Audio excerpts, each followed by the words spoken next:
probably about 4 weeks, what did we study about?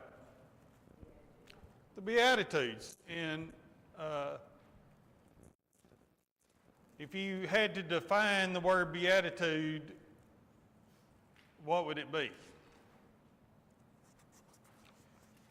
Well, according to my reading, and I didn't point this out because I didn't catch it, but the word beatitude is Latin, and it means blessedness or to be blessed.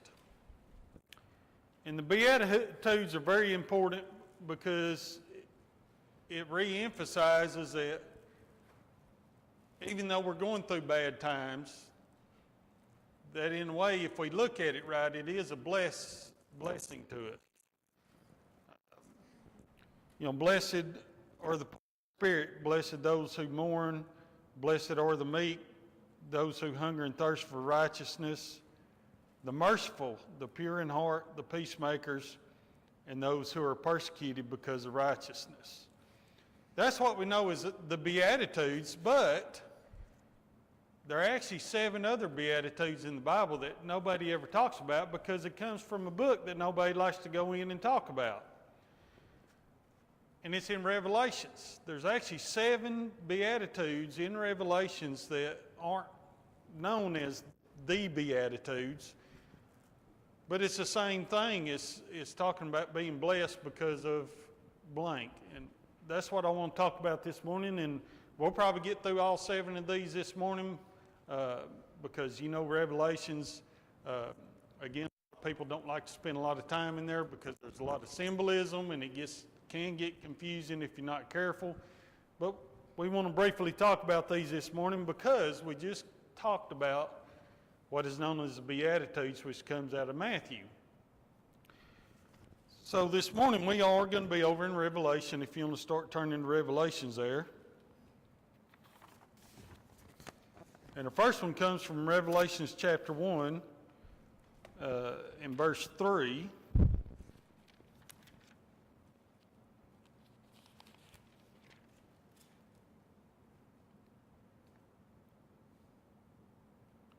Said, blessed is he who reads and those who hear the words of this prophecy and keep those things which are written in it, for the time is near.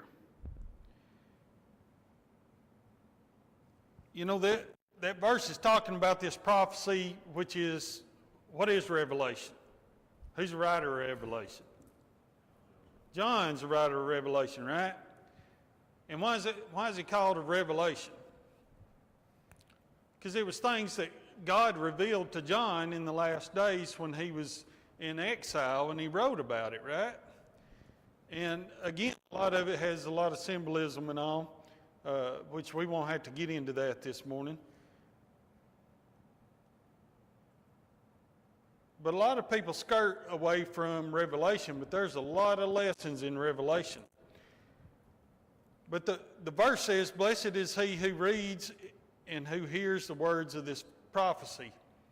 That tells me we don't need to be scared of Revelation. We need to get in Revelation and actually read about it. But not only Revelation, the Bible itself.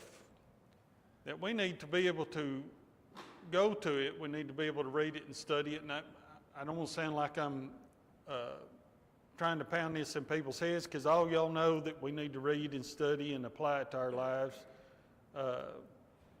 And we need to be about that on a daily basis. And I only tell you, when I was younger in my young Christian life, I was bad about not reading and studying. And my reading and studying was when I was at church services. And it wasn't until I was a little bit older and started maturing a little bit more that I started reading and studying on a daily basis. And now I couldn't imagine doing anything otherwise. And sometimes we'll get up in the morning because of things going on the farm. We get up and we rush around and we get busy on the farm. And later that day I realize, hey, I hadn't taken time to read my Bible. And it actually makes me feel bad about it. But all right, back to our verse. I'm on my soapbox here. The last part of this says, for the time is near. What's he talking about? What's John talking about, the time is near? What is Revelation really talking about? the end of time, the actual end of physical time that we actually know about. And the word near here is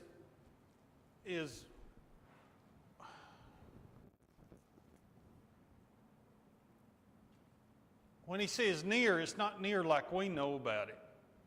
Well, it is and it isn't, because why? Do we know when we're going to die? Even if you go to the doctor and you find out you've got something wrong with you, and he says, you're not going to live much longer, they usually give you a time range. And at the end of the day, it's an educated guess, isn't it, for them? So no one of us know when our actual last breath is. So we have to live every day like the next breath we take is our last breath, right? So it is a warning to us there at the end. This beatitude is unique in that it promises a blessing to those who read the book of Revelation and obediently adhere to what is written.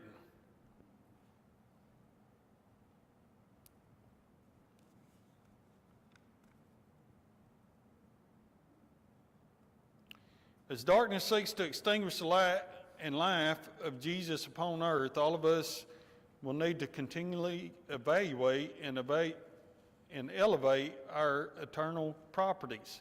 Do you take time to evaluate yourself? I don't know about y'all, but sometimes that's really hard to do. But it's something that's essential in our spiritual life, that we need to be able to take a true look at ourselves and be truthful with ourselves where we think we are in our Christian living. What am I doing right, or what am I doing wrong, whichever way you want to look at it? What do I need to change in my life to become more Christ-like? What do I need to eliminate in my life to become more Christ-like? And as a Christian, that's the attitude we need to have. In addition, we will become more dependent upon our brothers and sisters in Christ for support and strength. Who's your support system? Do you have a support system? I hope you do. We're here, all here together this morning. This is your support system. Obviously, if you still have a spouse that's living, I don't know about y'all, but that's my first line of support system on the physical side of life. Obviously, spiritual is Jesus and Jesus alone when it's in the spiritual realm. But my spouse, my wife, is my first line of defense, if you will. Outside of that, it is my church family.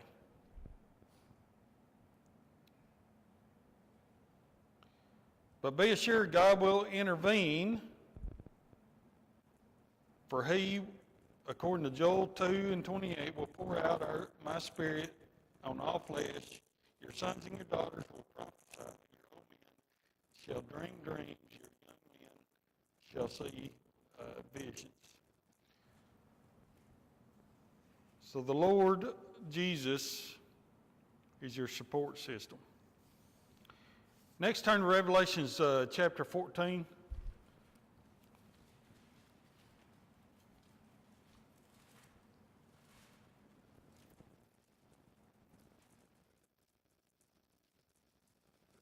And go down to 13. It says, Then I heard a voice from heaven saying to me, Write, blessed are the dead who die in the Lord from now on. What does that mean?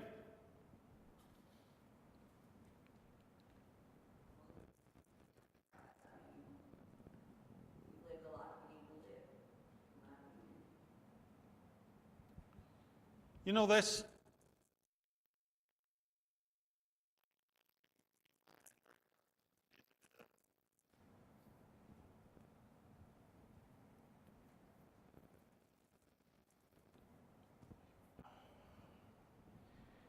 if you read in this chapter, let me find it quick.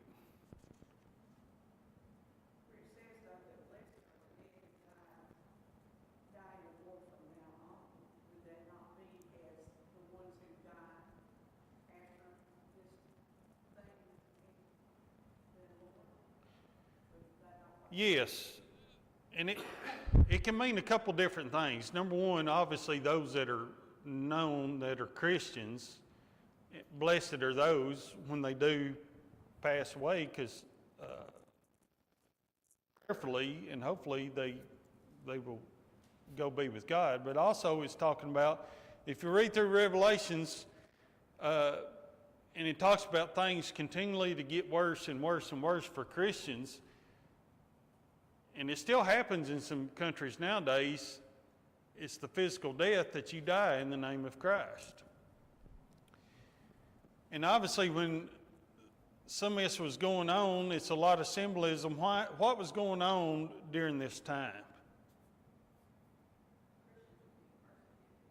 By the Roman Empire, right? I mean, we were talking about public beheadings. You know, everybody wants to, look back in history about gladiators and all, but who were a lot of what they were fighting in those Colosseums? They were the Christians, right? They were basically being slaughtered in the name of entertainment.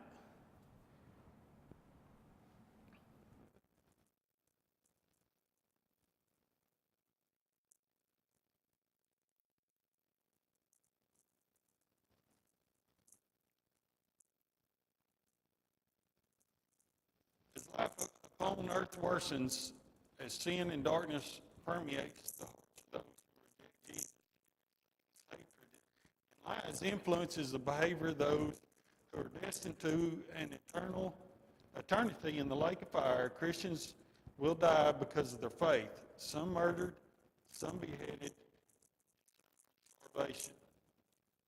In a similar manner, God exercised his power through Jesus to reach the lost. Satan will exercise his power through the beast to reach the saved and to ensure those who believe his lies will join him in the lake of fire. Two of the greatest means that Satan will use to reach the faithful will be through forcing Christians to worship the image of the beast and to accept the beast's mark to buy and sell. I'm not going to get into all that about the beast's mark. Obviously, those, the mark of the beast are those that are of Satan, right? Excuse me. Just know that you are blessed to be counted among those of Jesus' children. And if you die for his sake, you are even more blessed according to that verse. All right, the third beatitude comes from Revelation chapter 16. So just flip over a couple there.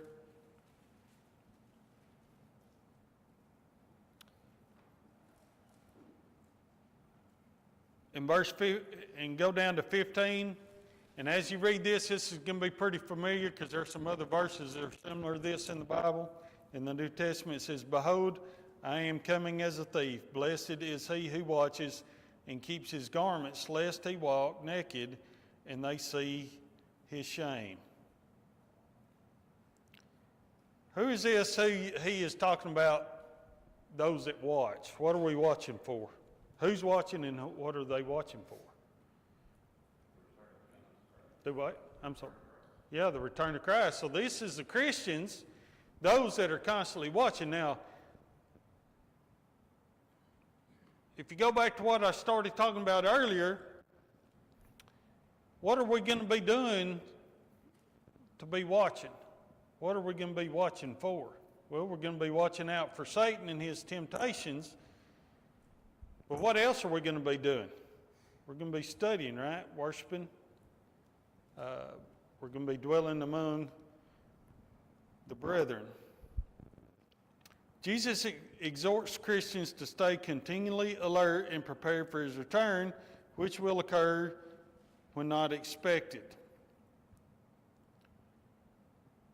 that word prepared should mean a lot to us, and that's exactly what he's talking about. Those who watches but also keeps his garments. So what's he talking about, keeping his garments?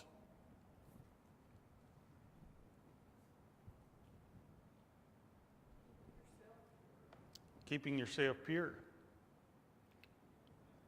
And the only way to do that is what, Jane?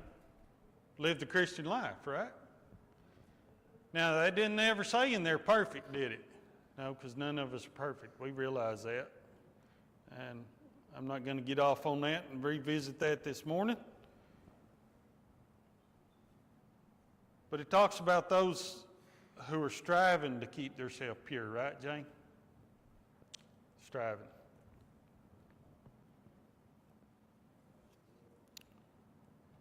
According to Matthew 24:44, it says, "Therefore you also be ready, for the Son of Man is coming at an hour you do not expect."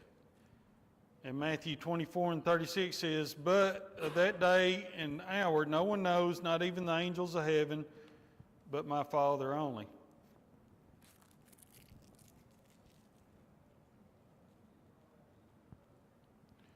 The relevant Jesus used the word thief to describe his return may be found in Matthew 24:23. If the master of the house had known what hour the thief would come, he would have watched and not allowed his house to be broken into. That's why it is so important for us to be on the ready, because you just never know, excuse me, never know when your time on earth is done.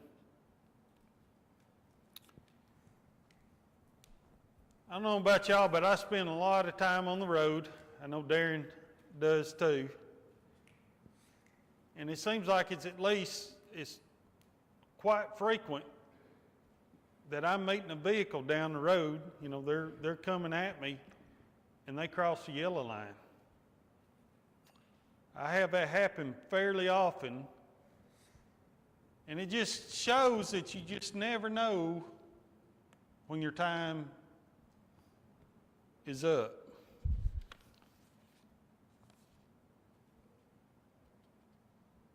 And it's an example of being ready and watching, because if I wouldn't have been watching down the road, I've had to hit the shoulder a time or two, scoot over.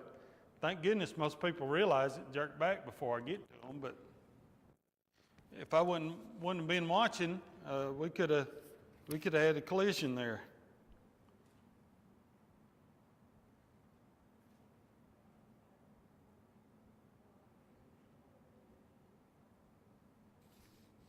There's another example. Turn to Matthew chapter 13. This will illustrate this beatitude even more.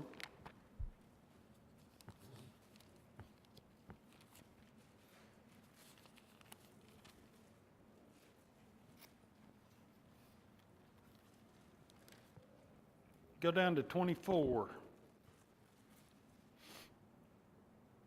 It says, parable of the wheats and the tares. It says, another parable he put forth to them, saying, the kingdom of heaven is like a man who sowed good seed in his field, but while men slept, his enemy came and sowed tares among the wheat and went away. But when the grain had sprouted and produced the crop, then the tares also appeared. So the servants of the owner came and said to him, Sir, did you not sow good seed in your field? How then does it have tares? He said to them, an enemy has done this. The servants said to him, do you want us then to go and gather them up? But he said, no, lest while you gather up the tares, you also uproot the wheat with them. Let both grow together until the harvest, and at the time of the harvest I will say to the reapers, first gather together the tares and bind them in bundles and burn them, but gather the wheat into the barn. So this illustrates a couple things there. First of all, was anybody on the watch during that time? Well, no, they wasn't. And because they wasn't on the watch, what happened? The enemy came in and sowed tares among them.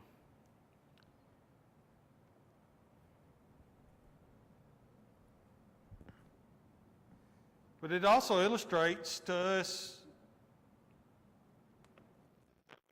in the world, we're among those unbelievers, those that follow Satan. We're not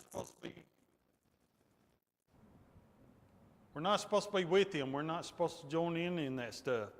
But at the end of the day, what's going to happen when the world's going to end? We're still going to be among them, but what's going to happen? Jesus is going to come in, the harvest is going to happen, and what is he going to do? He's going to gather up the saints, and then what's going to happen to those that are left? Those are going to be gathered up in what? Thrown in the lake of fire, aren't they?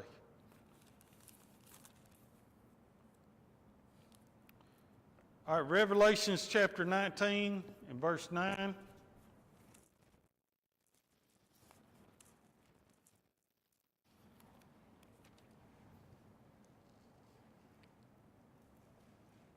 Is the next beatitude. Then he said to me, "Write, blessed are those who are called to the marriage supper of the Lamb." And he said to me, "These are the true sayings of God." What is this marriage supper he's talking about?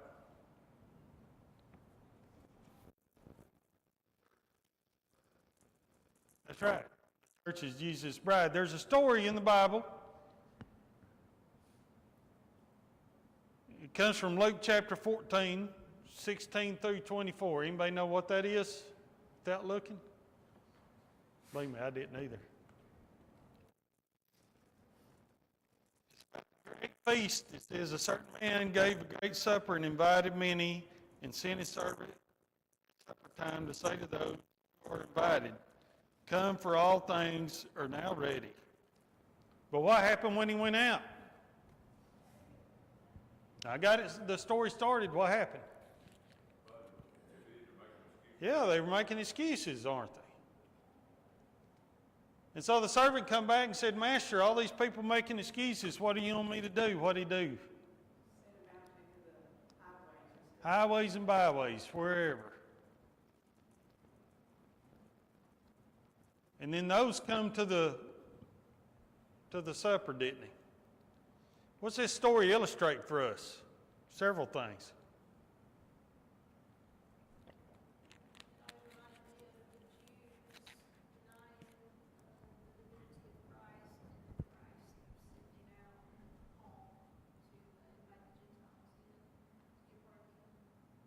You're exactly right, Jennifer. That's one of the lessons in there. That it re-emphasizes what happened when Jesus came and the Jews rejected him. What's another one?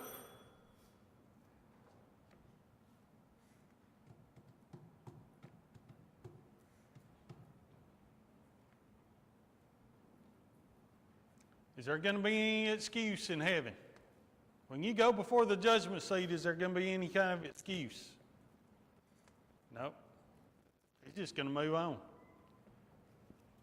Won't be any excuses in heaven. All right. We've got 5 minutes left. We're going to hit these last two. Number 5 comes from Revelation chapter 20.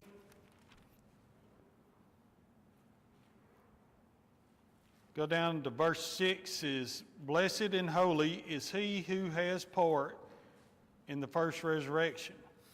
Over such the second death has no power, but they shall be priests of God and of Christ, and shall reign with him 1,000 years."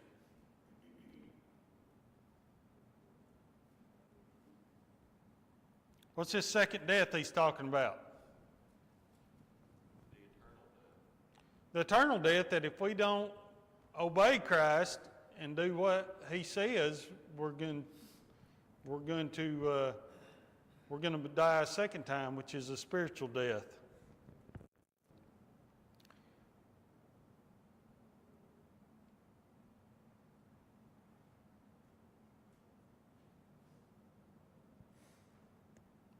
John 5:28 and 29 says, "Do not marvel at this, for the hour is coming in which all who are in the graves will hear his voice come forth. Those who have done good to the resurrection of life, and those who have done evil to the resurrection of condemnation." There's your two resurrections there. And our last one comes from Revelations 22:7.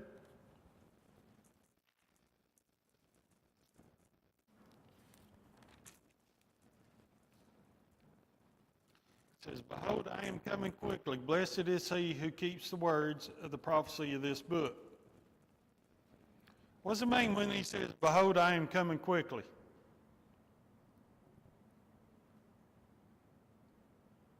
Again, it goes back to we have no idea when he's coming, right? We have no idea when our time's up, when the world's time is up. He's re-emphasizing that no one knows, not even Jesus knows. Matthew 24:36-44 says, "But of the day and hour no one knows, not even the angels of heaven, but my Father only. But as the days of Noah were, so also will the coming of the Son of Man be. For as in the days before the flood they were eating and drinking, marrying, and giving on in marriage." So they were just carrying out their normal everyday activities as they knew them. And all of a sudden, what happened? What happened? Noah, the story of Noah. Well, it started raining, didn't it? And the springs sprang forth, and water started coming up out of the ground. They'd never seen it rain prior to that. And before they knew it, the water was over their heads.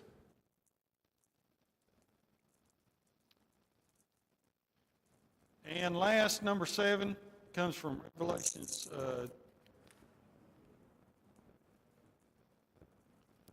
22:14. Said, "Blessed are those who do his commandments, that they may have the right to the tree of life and may enter through the gates in the city."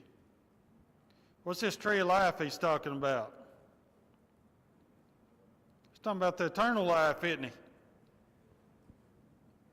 What's these gates he's talking about? The what, Kyla? Heavenly gates, isn't he? The pearly gates. All right, the third bell's fixing to ring. Is there any final comments, questions? I know in the last couple I kind of rushed through, but